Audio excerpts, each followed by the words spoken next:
ओम शांति। आगे देखते हैं चेतन एवं अवचेतन मन। मन के इन दोनों कार्य को जानने का सबसे उत्कृष्ट तरीका है अपने मन को एक बगिया की तरह देखना। आप एक माली हैं और आप विचार रूपी बीजों को दिन भर अपनी आदत के अनुसार बो रहे हैं। जैसा आप अपने अवचेतन मन में बोते हैं उसी तरह का फल आपको अपने शरीर और वातावरण में मिलेगा। अब आप शांति, प्रसन्नता, सही कार्य, अच्छा संकल्प और समृद्धि के विचार बोना शुरू करें। शांति और इच्छा के साथ इन गुणों के बारे में सोचिए और अपने चेतन विवेकशील मन में पूर्ण रूप से स्वीकार करें। इन विचार रूपी अद्भुत बीजों को अपने मन के बाग में उगाना जारी रखें। तब आपको एक गौरवशाली फसल की प्राप्ति होगी। आपका अवचेतन मन भूमि से जुड़ेगा जो सभी प्रकार के बीजों को उगाएगा, चाहे वे अच्छे हो या बुरे। क्या लोग कांटों वाले अंगूर अथवा कंटीले अंजीर एकत्रित करते हैं? इस प्रकार हर विचार एक कारण है और हर परिस्थिति एक परिणाम। इसी वजह से यह जरूरी है कि आप अपने विचारों पर नियंत्रण रखें, जिससे केवल अपनी इच्छा अनुसार ही परिस्थितियाँ आगे बने। जब आपका मन सही ढंग से सोचता है तब आप सत्य को समझते हैं। जब आपके मन में बैठे हुए विचार निर्माणकारी, सुगम और शांतिपूर्ण होते हैं तब आपके अवचेतन मन की चमत्कारिक कार्य शक्ति अनुक्रिया देती है और सुरीली सुगम परिस्थितियाँ सही वातावरण और सर्वोत्तम परिणाम देती है। जब आप अपनी विचार प्रतिक्रियाओं को नियंत्रित करना शुरू करते हैं तब आप अपनी अवचेतन शक्तियों का किसी भी कठिनाई में उपयोग कर सकते हैं। दूसरे शब्दों में, वास्तव में आप जानबूझकर अनंत शक्ति और सर्वशक्तिमान नियम के साथ सहयोग कर रहे होते हैं जो सभी चीज़ों को परिचालित करता है। जहाँ कहीं भी आप रहते हैं, अपने चारों ओर देखें। अपने चारों ओर देखने पर पाएंगे कि मानव जाति का विशाल बहुमत प्रबुद्ध शक्तियों को छोड़कर अपने अंदर की दुनिया में ही गहरी रुचि रखता है। याद रखें, यह अंदर की दुनिया ही है, यानी आपके विचार, भावनाएं, आपकी कल्पनाएं आपको आपकी दुनिया से दूर करते हैं। इस प्रकार वह रचना करने वाली शक्ति और सब कुछ जिसे आप अपनी दुनिया में देखते हैं उसका जाने या अनजाने में आपके मन की आंतरिक दुनिया ने निर्माण किया। अपने चेतन एवं अवचेतन मन के बीच होने वाले पारंपरिक आदान प्रदान का ज्ञान आपको अपना पूरा जीवन बदलने योग्य बना देगा। अपनी बाह्य परिस्थितियों को बदलने के लिए आपको कारण बदलना होगा। ज़्यादातर लोग स्थितियों और परिस्थितियों को उनके साथ काम करके बदलते हैं। किसी भी कलह, भ्रम, कमी और सीमाओं को हटाने के लिए आपको कारण को हटाना होगा और कारण ही एक रास्ता है जिसमें आप चेतन मन को उपयोग में लाते हैं। दूसरे शब्दों में, जिस प्रकार से आप सोच रहे हैं और उसकी तस्वीर अपने मन में बना रहे हैं वह चेतन मन की वजह से है। आप अनंत समृद्धि के असीमित गहराई वाले समुद्र में रह रहे हैं। आपका अवचेतन आपके विचारों के लिए बहुत संवेदनशील है।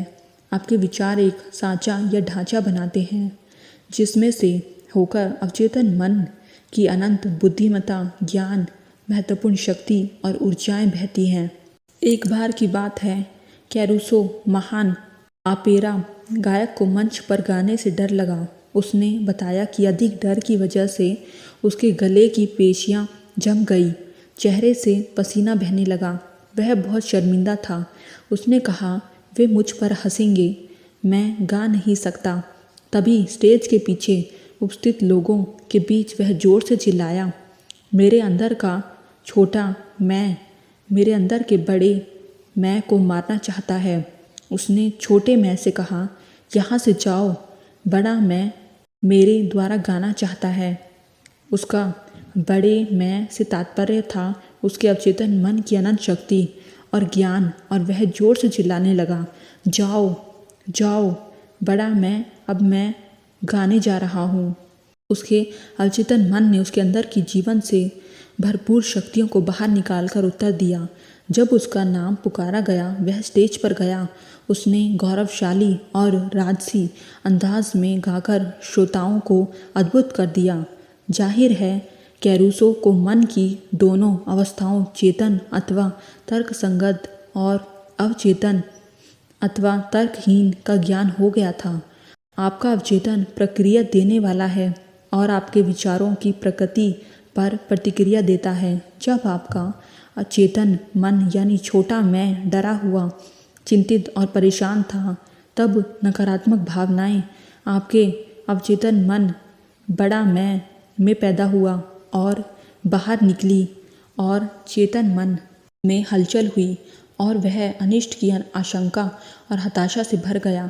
जब ऐसा होता है तब कैरूसो की तरह एक सकारात्मक और ठोस अधिकार के साथ अपने मन के अंदर उत्पन्न तर्कहीन भावनाओं को इस तरह से आज्ञा दें, हिलो मत, चुप हो जाओ, यहाँ मेरा नियंत्रण है, तुम्हें मेरी आज्ञा माननी होगी, तुम मेरी आज्ञा के गुलाम हो, जहाँ तुम्हारी कोई जगह नहीं है, तुम वहाँ नहीं आ सकते हो। यह देखना बहुत दिलचस्प और आकर्षक है कि कैसे आप अधिकार और दृढ़ विश्वास के साथ अपने अंदर चल रही तर्कहीन हलचलों से बात करके अपने मन में चुप्पी, सद्भाव और शांति ला सकते हैं। अवचेतन चेतन मन के अधीन है और इसी कारण इसे अवचेतन अथवा आत्मनिष्ठ व्यक्तिनिष्ठ कहते हैं। चेतन मन जहाज के पुल पर खड़ा दिशा निर्देशक या कप्तान है। वह जहाज को दिशा देता है और इंजन रूप के कर्मियों को संकेत से आदेश देता है, जो सभी बॉयलरों, उपकरणों और पैमानों को नियंत्रित करते हैं। इंजन रूप के लोगों को पता नहीं कि वे कहाँ जा रहे हैं, वे केवल उसके आदेश का पालन करते हैं। वे किसी चट्टान पर चले जाएंगे। यदि पुल वाला व्यक्ति अपने कंपास, सेक्सटेंट अथवा किसी अन्य उपकरण के आधार पर उन्हें गलत या त्रुटि वाले निर्देश दे, इंजन रूप के व्यक्ति केवल उसकी आज्ञा का पालन करते हैं, क्योंकि वह वहाँ का प्रभारी है और जो केवल आदेश देता है। जो आप सोचते हैं उस पर यकीन रखिए। जो भी चीज़ें सच हैं, जो चीज़ें ईमानदार हैं, जो चीज़ें न्यायपूर्ण हैं, जो चीज़ें पवित्र और निर्दोष हैं, जो चीज़ें प्यारी हैं और जिन चीज़ों के बारे में अच्छी रिपोर्ट है, यदि कोई प्रशंसा है तो ऐसी चीज़ों के बारे में सोचिए।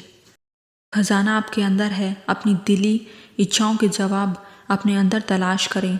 सभी आयु वर्ग के महान लोगों की महानता का रहस्य था उनका अपने अवचेतन मन की शक्तियों के साथ संपर्क और उनके उद्भाव की क्षमता। आप भी ऐसा कर सकते हैं। आपके अवचेतन मन के पास सभी समस्याओं का समाधान है। यदि आप अपने अवचेतन मन को सोने से पहले सुझाव दें, मैं सुबह 4 बजे उठना चाहता हूँ, यह आपको ठीक समय पर उठा देगा। आपका अवचेतन आपके शरीर का निर्माता है और यह आपका उपचार कर सकता है। हर रात आप अपने को एक उत्तम स्वास्थ्य की लोरी सुनाएं और उच्च अवचेतन एक विश्वास पात्र नौकर की भांति उसका अनुपालन करेगा। हर विचार एक कारण है और हर स्थिति एक परिणाम। जीवन का नियम विश्वास का नियम है। विश्वास आपके मन का विचार है। उन बातों पर विश्वास न कीजिए जो आपको नुकसान और दुख दे सकते हैं। अपने अवचेतन को ठीक प्रकार से प्रोत्साहित करने, सशक्त करने और स्वयं को समृद्ध बनाने की शक्ति पर विश्वास रखें। आपके विश्वास के अनुसार यह कार्य करेगा। अपने विचारों को बदलकर आप अपने भाग्य को बदल सकते हैं। इसके आगे नेक्स्ट वीडियो में देखेंगे। ओम शांति।